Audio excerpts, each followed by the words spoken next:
Ficar sozinho é um ato de coragem ou um exercício essencial para a vida?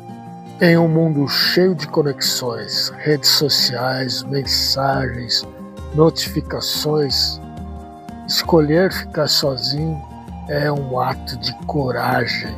Para mim, é enfrentar o vazio sem distrações ou aprovações externas.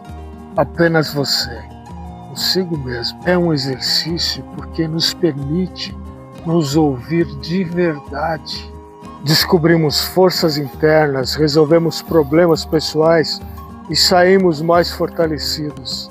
Sozinho não significa vazio.